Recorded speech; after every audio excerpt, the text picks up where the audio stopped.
Did you know that the first tunnel was made by the Egyptians and the Babylonians 4,000 years ago? And this served the purpose of connecting two buildings in Babylon. Tunnel engineering is one of the most interesting disciplines of engineering, but there are a lot of factors to consider when selecting the most appropriate method for a particular tunnel. That's why in this episode, as a part of our tunneling series, we'll be talking with Dr. Conrad Felice, who's a managing principal at C.W. Felice, LLC, as well as the adjunct professor of civil engineering at the University of Florida. We'll be talking about soft ground tunneling projects, as well as his experience working with design build projects and industry associations. I'm your host, Jared Green, and I'm excited to be bringing you another episode of the Geotechnical Engineering Podcast. But before we jump into today's episode, I want to share some breaking news. EMI is excited to announce the launch of two new podcasts on the Civil Engineering, Media, and Entertainment Network. The AEC Engineering and Technology Podcast will provide information about technology in the architecture, engineering, and construction industry. And the Engineering Project Management Podcast will focus on career advice and success stories for project managers in the engineering industry. You can check them both out on EMI's website at engineeringmanagementinstitute.org/content. With that, let's jump right into today's episode.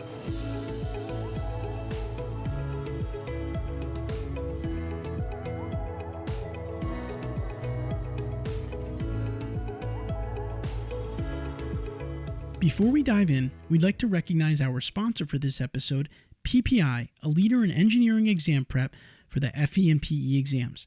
PPI provides expert prep courses and study resources designed to help you pass the FE and PE exams the first time. PPI's live online courses include hours of lectures, problem-solving demonstrations, exam strategy sessions, office hours, and a passing guarantee. Check out PPI today at ppi2pass.com to see all the options available for FE and PE exam prep.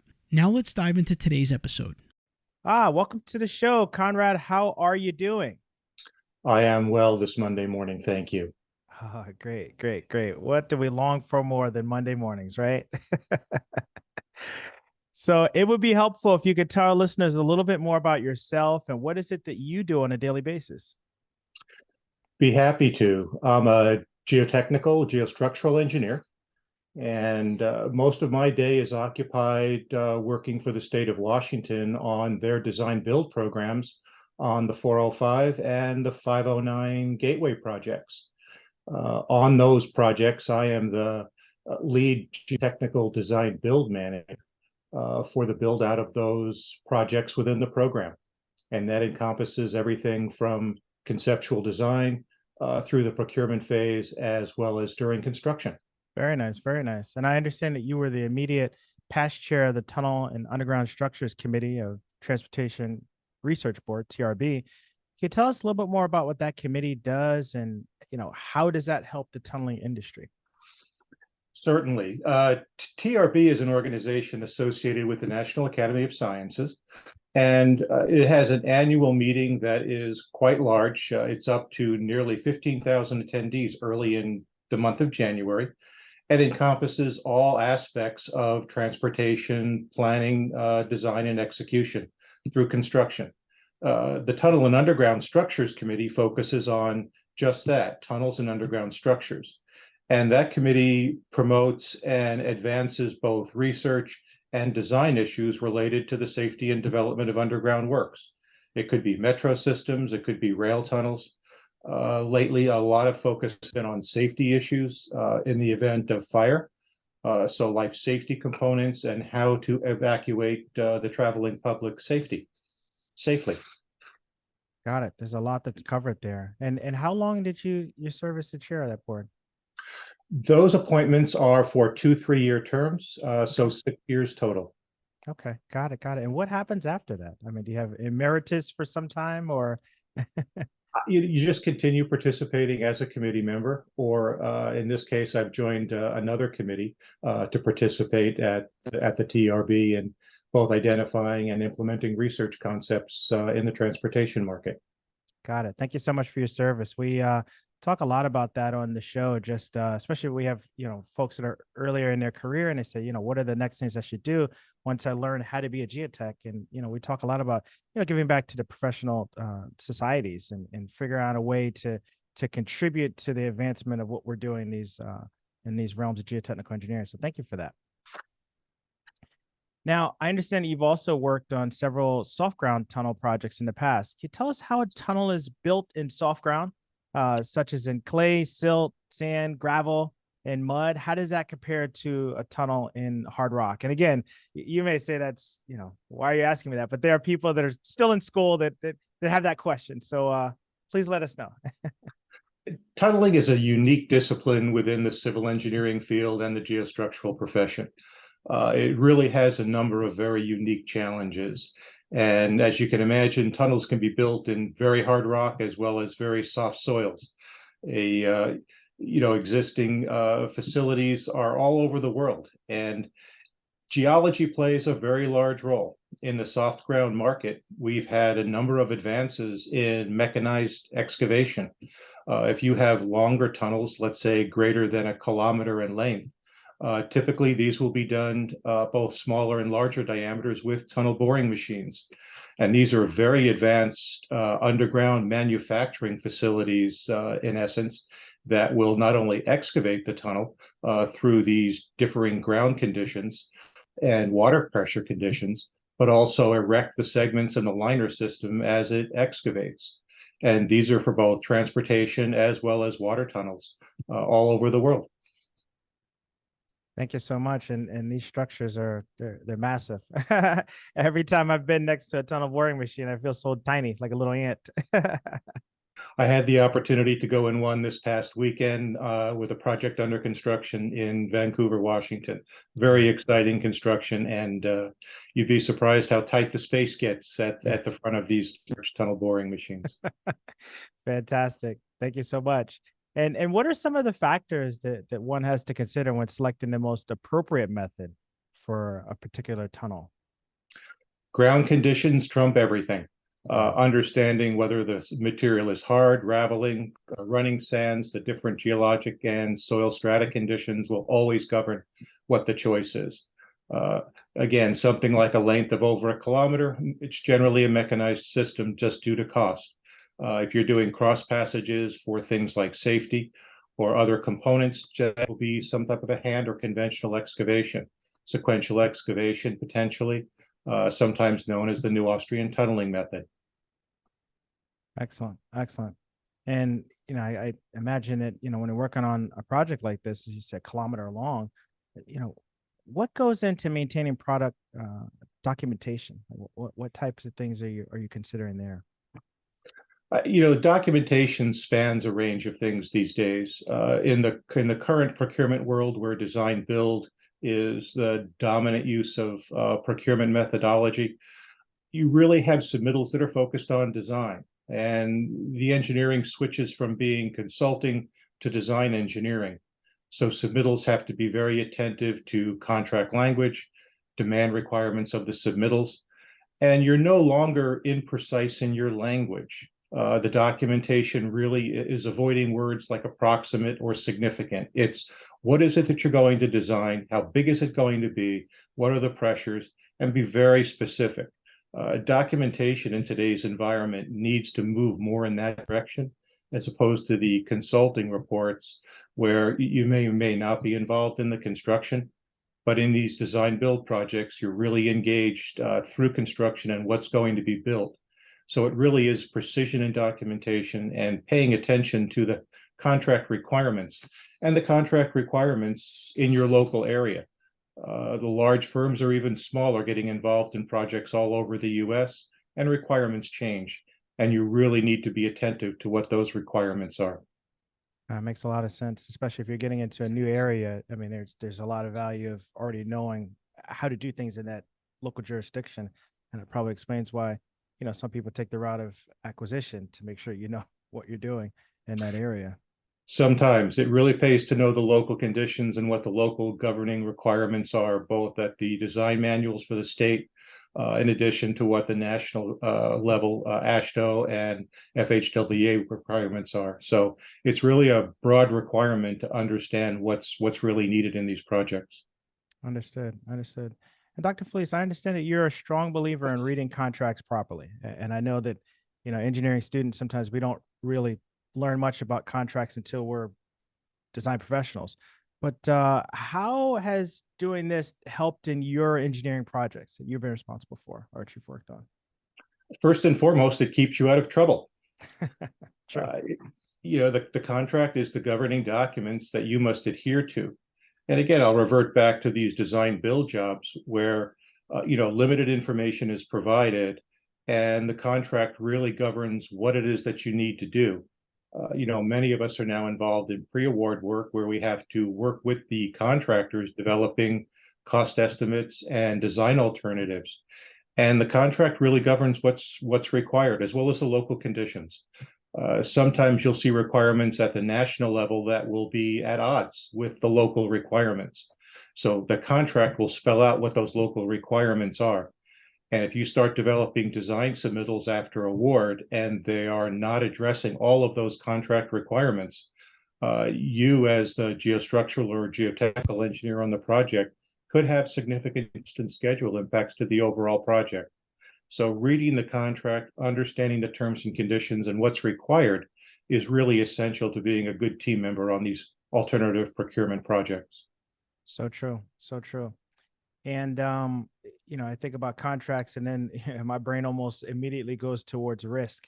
And when I think about geotechnical engineering and geostructural engineering and tunneling and putting a hole in the ground, I think about risk.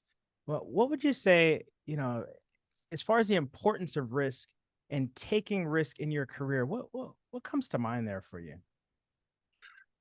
Taking risk in your career, it really comes down to personal choices and where you would like your career to go.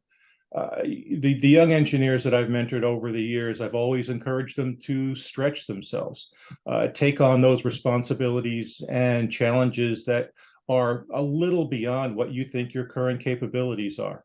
It gives you the opportunity to learn, dive into professional development, read some of those papers, learn from those mentors and others on the project that have a large number of years of experience that you can draw from. It'll make you a much better professional and it'll really enhance your career as you move forward. That's great. That's great. And if for someone that maybe averse to taking risks, what would you say to maybe entice them a little bit or pique their curiosity a little bit? Everybody's got their own comfort zone. I would say if you feel like you're uncomfortable taking that risk, that's probably a good time to take one. I think you'll find that challenge very, very rewarding. You'll learn things that you maybe didn't think you could do. It'll expose you to different areas of design and construction that will certainly make you a better engineer going into the future, whatever path you take, moving into management and understanding the aspects of what it takes to procure, develop, and construct a project, or strictly on the technical side as being a broader, more well-rounded engineer that you understand the implications of what you're doing and how it relates to the other disciplines. Oh, that's great. That's great. Now, we talked a little bit earlier about industry associations. I'd like to hear a little bit more about your participation in industry associations and professional development, and how has it benefited your engineering career? Because, I think about what it's done for others, but what has it done for your career? It's had an enormous benefit for my career in terms of exposure to a range of individuals across different disciplines as well as geography. Very early on, I participated in ASCE committees, both as session chairs, providing papers, developing sessions. And I've continued that through different organizations, whether it's the Transportation Research Board, the Deep Foundations Institute, the International Tunneling Association, or the Underground Construction Association. These are volunteer organizations, but the people you meet, the breadth of things that you're introduced to, brings you not only colleagues, but professional opportunities that you may not have even be aware of as you move along your professional timeline. So I encourage everyone to get involved early, sustain that commitment in an organization that fits you, and there's a number out there. for either for construction or the design or the academic side or the blending of all three. Uh, we've got a very diverse industry. It involves suppliers, contractors, designers, and everybody has a role. And understanding and meeting these people who participate makes you a better engineer and gives you an appreciation of other people's input to the industry that if you don't participate, you may not get. And also, it minimizes your exposure. If you limit yourself to just very local project work or other things, you're really missing out on what others can contribute to your professional development and career opportunities. That's so true. And you know, you hinted at it. I mean, no matter where you are in your career, there's a place for you in one of these organizations, whether you're, you know, just starting out, you know, mid-season professional or even on the tail end of the profession, right? It's like there's a spot for everybody. So I really hope that folks that are listening in and are watching are, you know, considering that. So thank you for that. Well, before we take our break, what's the final piece of advice you'd like to give to some of the geotechnical engineers that are listening in here? Broaden yourself beyond pure geotechnical engineering. Our projects are really very integrated these days. And, you know, one of the failings that I see are stovepiping or very narrow focus on your project part. That's really going to be a detriment. You really have to understand your hydraulics, your environmental, your structural components. If you're designing something in or on the ground, you've got a large role to play, but that's going to be handed off to a structural engineer or an environmental individual for permitting processes. And you really need to understand and have an appreciation for what they do. The last thing you want to say to someone is it's somebody else's problem or some other discipline will take care of that. You really want to be integrated and have a very strong appreciation for cross-discipline requirements and working with them closely. Thank you so much. That's great. That's great. We want to remain curious and make sure we know what others are doing and not just what we're doing. It does help to make a better team experience and collaborative experience. All right. Well, we're going to come back in just a minute and close this one out with Conrad in our career factor safety end segment. Stick around.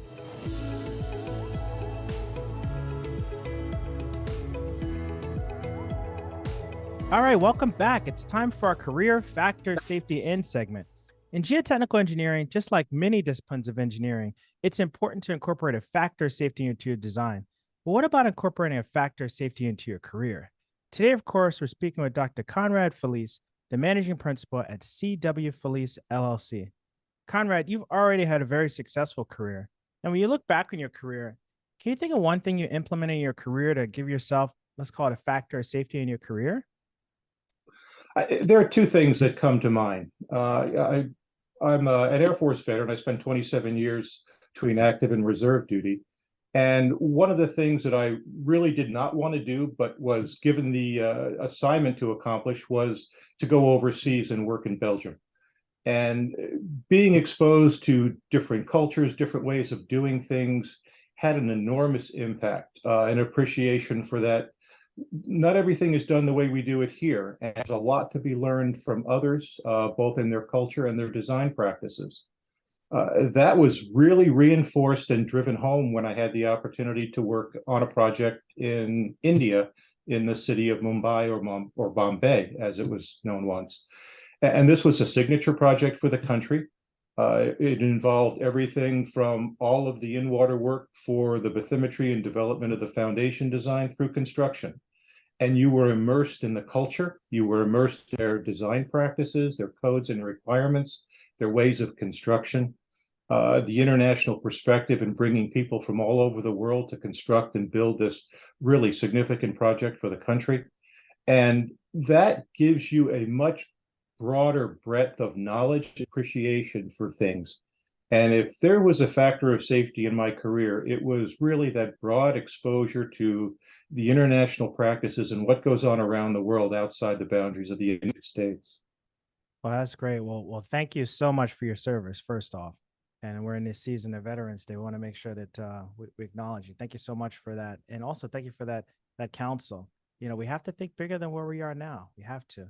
Well, you shared a lot of good stuff here. We want to thank you for coming on the show and all the great insights that you share. And I know that there's information here and advice that's going to be helpful to our listeners and viewers. Now, if somebody's watching or somebody's listening, they say, wow, how can I reach out to them? Are you on social media or an email you want to share so that we can include in the show notes?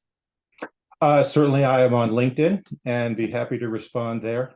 So that's probably the social media platform of most common. Certainly, my email is always open and available. Conrad.Felice@cwfelicellc.com also. All right, great. Well, thank you so much. This is great. I hope you enjoyed the episode today. We would love to hear your feedback, comments, and/or questions. Please feel free to go to geotechnicalengineeringpodcast.com, where you'll find a summary of the key points discussed in today's episode, that being episode 63, as well as links to any of the resources, websites, or books mentioned during this episode. Until next time, we wish you the very best in all of your geotechnical engineering endeavors. Peace.